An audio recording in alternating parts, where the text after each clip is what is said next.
పూర్వం కృతయుగంలో ఇంద్రద్యుమ్నుడు అనే చక్రవర్తి ఈ భూమండలాన్ని పరిపాలిస్తున్నాడు.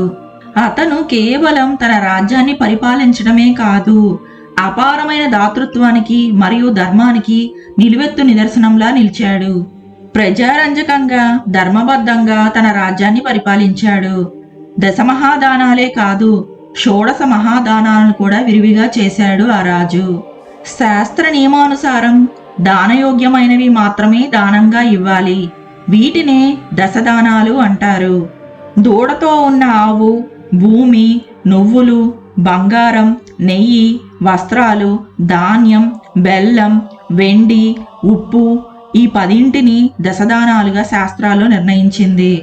గోదానం, భూదానం, నువ్వులను దానం చేయటం, హిరణ్యదానం, రత్నదానం, విద్యాదానం, కన్యాదానం, అగ్రహార దానం, ఏనుగులను దానం చేయటం, గుర్రాలను దానం చేయటం, ఇవన్నీ 16 షోడశ దానాలుగా శాస్త్రంలో చెప్పబడ్డాయి.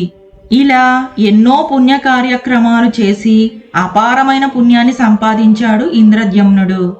భూలోకంలో ఇంద్రద్యుమ్ని ఆయువు ముగిసినప్పుడు దేవదూతలు స్వయంగా వచ్చి అతనిని సరాసరి స్వర్గలోకానికి తీసుకువెళ్లారు.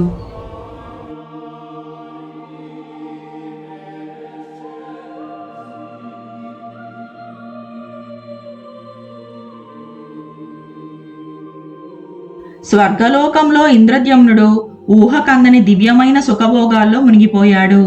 దివ్యానందంలో ఎంతకాలం గడిచిందో అతనికే తెలియలేదు. కానీ ఒకరోజు దేవేంద్రుడు ఇంద్రద్యుమ్నుని పిలిపించి, మహాత్మా, నీవు అనేక దాన ధర్మాలు చేసి ఎంతో పుణ్యాన్ని ఆర్జించావు కనుక నీవు ఇంత దీర్ఘకాలం స్వర్గంలో ఉండగలిగావు. కానీ నీవు ఇప్పటికే నీ పుణ్యఫలాన్ని అనుభవించావు కనుక నీవు స్వర్గాన్ని విడిచిపెట్టే సమయం వచ్చింది అని చెప్పాడు ఇంద్రుడు.